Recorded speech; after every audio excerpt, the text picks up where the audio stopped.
كلية الإعلام جامعة القاهرة، القسم الإنجليزي مادة حقوق الإنسان، الدكتور أحمد أبو الوفا. We continue the study of a mechanism used by states to protect their nationals abroad, that is diplomatic protection. فبنستمر أو نواصل دراسة هذا النظام اللي بتتدخل فيه الدولة لحماية رعاياها في الخارج، اللي هو نظام الحماية الدبلوماسية diplomatic protection. And you remember that I have said that this topic will be studied from 3 angles on 3 levels على 3 مستويات: definition and nature and conditions. We have terminated the study of the first 2 points, the definition of what a diplomatic protection is and the nature of diplomatic protection. And I have said with regard to the definition that a diplomatic protection means the following: it is a mechanism, a system by which a state intervenes in order to protect one of its nationals abroad for actions or omissions committed on the territory of another state against that person. So the national state intervenes in order to protect one of its citizens abroad. With regard to the nature, I have said that the nature of diplomatic protection is a double one. طبيعتها مزدوجة. On the one hand, the protector state is the true claimant, not the individual protected. أن الدولة الحامية هي التي تكون المدعي الحقيقي وليس الشخص المحمي هو المدعي، لا، ده دولته تتدخل in order to protect him. So it is the claimant، هي المدعي، مش defendant، مش المدعى عليها. بعد كده ان الطبيعة الثانية ان the discretionary power of the protector state، السلطة التقديرية للدولة الحامية، يعني it has a discretionary power to intervene or not in order to protect one of its nationals abroad. So it is under no duty, no obligation to intervene. In fact, in some cases, in certain cases, interests of the state may lead it not to intervene. مصالح الدولة قد تدفعها إلى أنها لا تتدخل لحماية أحد رعاياها في الخارج. So this is a political matter, a political concern which may dictate upon the state not to intervene against another state. بعد كده I move now to the last point, conditions of the exercise by a state of diplomatic protection. شروط ممارسة الدولة للحماية الدبلوماسية. And these conditions are three. The nationality of the claim. نبدأ بأول واحد أهو، اللي هو the nationality of the claim، اللي هو جنسية أو وطنية الادعاء. يعني أن the person protected must bear the nationality, must have the nationality of the protector state. ان الشخص المحمي يجب ان يكون عنده جنسية الدولة الحامية. And this is self-evident. ده هو امر واضح جدا. In fact, a state when it intervenes, it is entitled to intervene only to protect one of its nationals, one of its citizens. انها تحمي مين؟ احد مواطنيها، تحمي ايه؟ احد رعاياها. وهتلاقي عندك في ان هذا may، يعني عايزك بس تعرف لي في العناوين في nationality of the claim ان ده قد يخص natural persons وقد يخص legal persons corporations.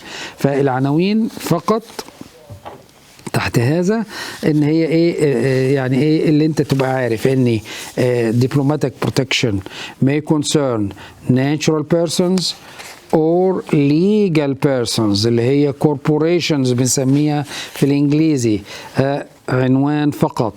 يبقى هنا عنوان فقط تمارسه، يعني تبقى انت عارفه. التفاصيل اللي تحتها انا اخليها عليك ايه، يعني ايه قراءة.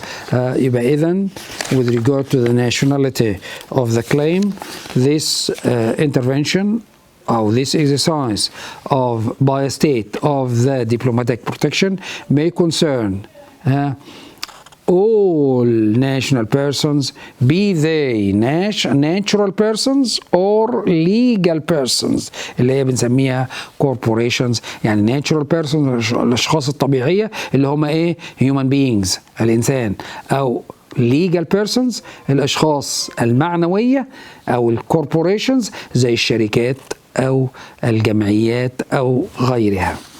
وطبعا يبقى عندك كده هنا من يعني تقرا لي بس ايه الحاجات دي الخاصه بالايه الجنسيه. يبقى nationality of the claim, breach or violation of human rights of a national person will entitle the national state to intervene if conditions are met by exercising what is called the diplomatic protection. يبقى اللي هو الشرط الأول فيها اللي قلناه، وقلنا 3 شروط. nationality of the claim ده أهو إذن أول شرط في هذا الخصوص. بعد كده الشرط الثاني اللي هو the exhaustion of local remedies، استنفاد طرق الطعن الداخلية. exhaustion of local remedies.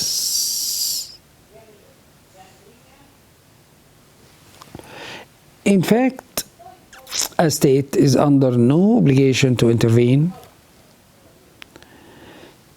in order to protect one of its nationals abroad, so long as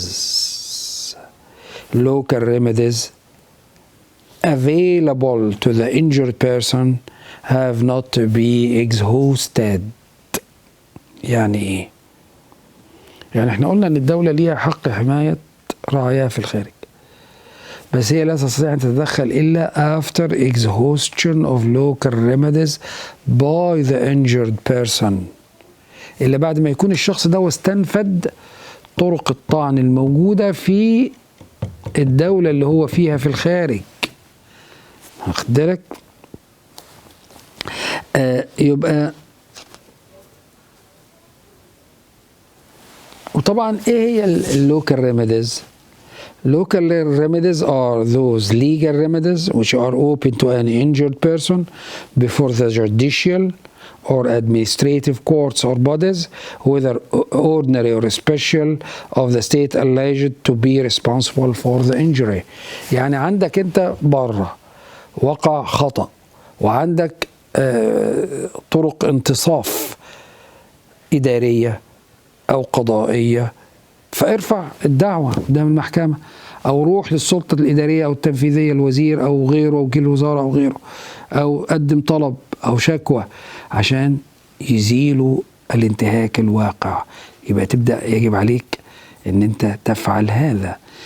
And this condition of exhaustion of local remedies may be justified by 3 reasons. طب ليه بنقول الأول أن الشخص يجب أن يستنفذ طرق الطعن الداخلية قبل ما دولته تتدخل لحمايته for 3 reasons، لثلاث أسباب. To reduce the number of disputes on the international level، نقلل من عدد المنازعات على الصعيد الدولي. طبعا لأن هو لما يقوم بمحاولة إصلاح الضرر قدام السلطات القضائية أو الإدارية فممكن تصلحه، فبنقلل كده المنازعات دوليا. To apply the well-established rule according to which the individual must do his best to defend his rights before resorting to his own state. طبعا المبدأ القاعدة المعروفة إن الشخص يجب أن يسعى بنفسه إلى محاولة المطالبة بإصلاح الضرر الواقع عليه قبل أن يطلب من دولته أن تتدخل لحمايته. يبقى to apply the well-established rule، بنطبق بكده القاعدة المعروفة أو الثابتة according to which، اللي وفقا لها the individual must do his best، إن الشخص يجب أن يعمل قصارى جهده، أن يفعل أو أن يقوم بأن يبذل قصارى جهده to defend his rights، إنه للدفاع عن حقوقه before resorting to his own state، قبل اللجوء إلى دولته. أيضا السبب الثالث في هذا الخصوص اللي هو أن to give the state concerned the opportunity to settle the dispute through the application of its national means. وأنا بكده أما بقول للفرد روح الأول استنفذ طرق الطعن الداخلية، بأعطي الدولة اللي وقع فيها الانتهاك فرصة إصلاح الضرر بوسائلها الوطنية. يبقى برضو كده أيضا بيدخل في إطار إن أنا بقلل عدد المنازعات الدولية على الصعيد الدولي. Nevertheless, the exhaustion of local remedies is not necessary in the following cases. احنا قلنا يجب استنفاد طرق الطعن الداخلية، لكن في استثناءات يمكن للدولة أن تتدخل فورا دون انتظار استنفاد الفرد لطرق الطعن الداخلية في الدولة الأجنبية. These exceptions are the following: in case of a direct injury by one state agent against another state. بالنسبة إذا كان اللي لحقه الضرر ده شخص ممثل الدولة state agent، قصدي إذا كان الضرر وقع من دولة على دولة أخرى، يبقى in case of direct injury by one state against another state. طبعا طبيعي لو وقع الضرر من دولة على دولة مفيش استنفاد لطرق الطعن الداخلية على الدولة على طول، فورا أن تلجأ إلى الدفاع عن مصالحها. If the application of the rule has been set aside by agreement between the states concerned، أو إذا كانت في الدول المعنية باتفاق بينها قالت لا يشترط استنفاد طرق الطعن الداخلية، سبق استنفاد طرق الطعن الداخلية قبل تدخل دولة المضرور، يبقى هنا خلاص عندي اتفاق an agreement between the states concerned. In case of denial of justice، في حالة إنكار العدالة، يبقى طب معروف إن الدولة دي تنكر العدالة، يبقى أقول استنى لما تستنفذ طرق الطعن قدامها باللجوء للقضاء، طب ما القضاء هيحكم ضده على طول، يبقى معروف denial of justice. يبقى إذا in case of denial of justice مثلا in case إن tribunals في الدولة اللي وقع فيها ضرر are not accessible to foreigners، مش مسموح بها للأجانب، or do not offer the guarantees necessary to the good administration of justice، أو ما توفرش ضمانات لحسن إدارة العدالة وإصدار حكم عادل، فيبقى عندي هنا denial of justice. أيضا لا يجب استنفاذ طرق الطعن الداخلية. هي جت هي الحاجة اللي كنت قايلها في الأول، و يعني قلت فيها ان if the injurious act affected a person enjoying a special international protection، ان الفعل الضار injurious act أثر على a person enjoying a special international protection، أثر على شخص ايه؟ بيتمتع بحماية دولية خاصة، فإنه مفيش استنفاذ لطرق الطعن الداخلية. يعني شخص محمي دوليا، زي مثلا سفير الدولة في الخارج وقع عليه اعتداء، أقول له الأول روح استنفذ طرق الطعن الداخلية؟ لا، هنا على طول دولته من حقها to directly intervene، إنها تتدخل مباشرة without waiting. Exhaustion of any local remedies in the responsible state، دون انتظار لاستنفاذ أي طرق طعن داخلية في الدولة المسؤولة عن الضرر. يبقى ادي الشرط الثاني تقريبا، وتجد عندك برضو حاجات أخرى اللي هي exhaustion of local remedies. Third condition is that the injured person must not have participated or contributed by his own conduct to the occurrence of the harm. يعني ايه؟ انت شخص وقع عليك ضرر، يبقى من الطبيعي ان انت ما تكونش اللي انت ساهمت في حدوث هذا الضرر، والا يكون انت فاعل في الضرر، يبقى ازاي عايز حمايه؟ واخد بالك؟ هو ده طبيعه هذا الشرط. يبقى الشرط ده هو ايه؟ ان the injured person، الشخص المصاب او المضرور، must not have contributed، يجب الا يكون قد ساهم by his conduct، بسلوكه to the occurrence of the harm، في حدوث الضرر. وطبعا this is self-evident.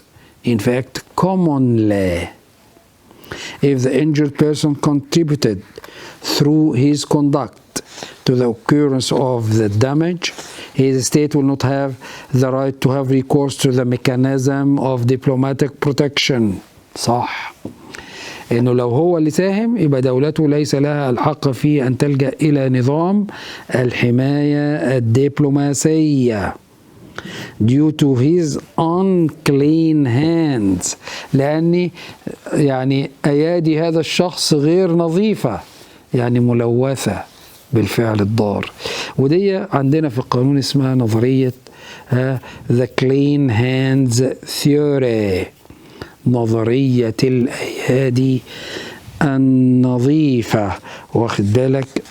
يبقى إذن يجب أن تكون إيه؟ أياديه نظيفة غير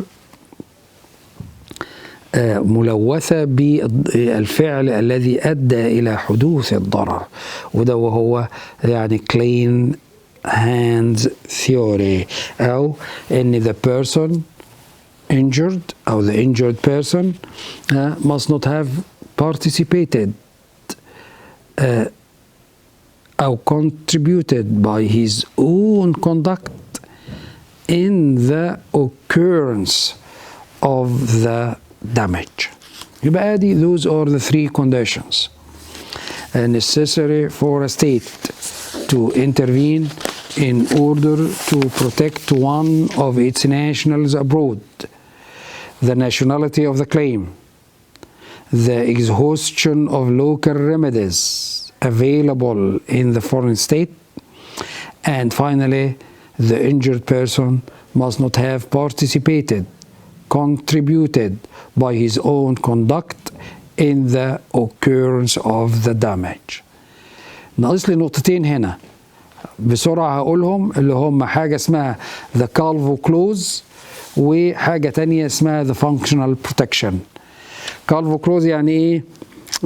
دوا شرط اسمه شرط كالفو، اللي هو باسم الشخص اللي اخترعه، كان اسمه المستر كالفو، اللي هو دوا was concluded in agreements between Latin American states and foreign workers. كان بيبرم بين الايه الدول الامريكيه في أمريكا اللاتينية والعمال الأجانب according to which the latter اللي هو الانdividual الworker accept that they would not seek the protection of their own countries in case they suffered any harm in the host state. يعني ايه؟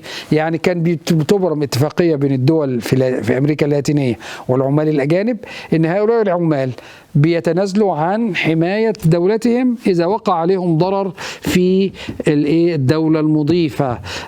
يبقى they would not seek the protection of their own countries. العمال دول workers will not seek the protection of their own countries in case they suffered any harm in the host state.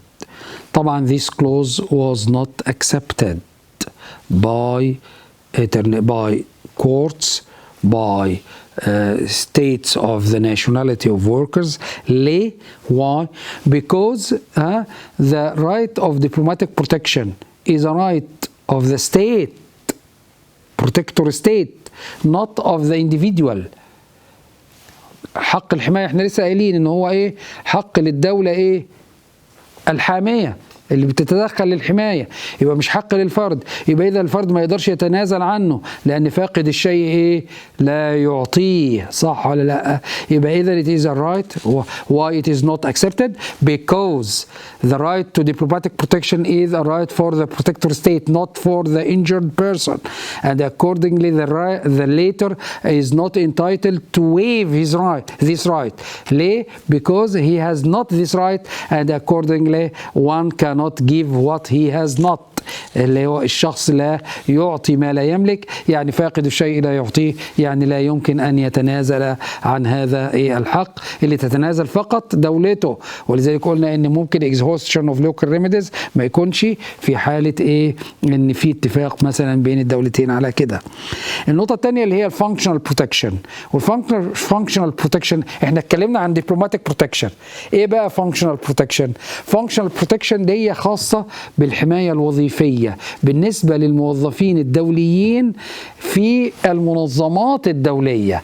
يعني diplomatic protection احنا قلنا ان هي intervention by a state to protect one of its nationals abroad، حماية الدولة لأحد رعاياها في الخارج. هنا بقى intervention by an international organization to protect one يعني of the members of the staff of the personnel of international officials، أحد الموظفين أو الموظفين الدوليين الأعضاء في الوظيفة في المنظمة who suffered injury in a certain state. يعني such an a member of the staff or of the personnel or such an international official enjoys the protection not of his own state of nationality, but of the organization in which he works. لكن طبعا ده هو ايه بصفة عامة. انما ممكن يعني في يعني امور يعني لانه حامل جنسيه دوله وبيشتغل في منظمه دوليه معينه، يعني ممكن هنا بقى يحصل تنسيق بين دوله الجنسيه والمنظمه على ما يجب اتخاذه في هذا الخصوص. يبقى ادي هي الدبلوماتيك بروتكشن، قصدي الفانكشنال بروتكشن، ان international civil servants الموظفين المدنيين الدوليين هو function who are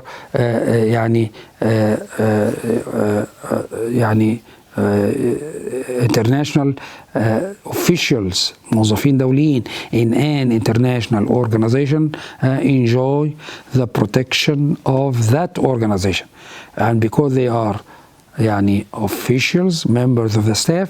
This is called the functional protection, حماية الوظيفية. بينما diplomatic protection is exercised by a state with regard to a simple individual, a certain citizen abroad. لكن زي ما قلت لك ممكن يتم تنسيق بين دولة الجنسية وبين المنظمة الدولية. يبقى بكده يعني that this يعني means that the lectures of of human rights come to an end. انتهينا كده، وبالتالي it rests for me to thank you very much for your patience and attention.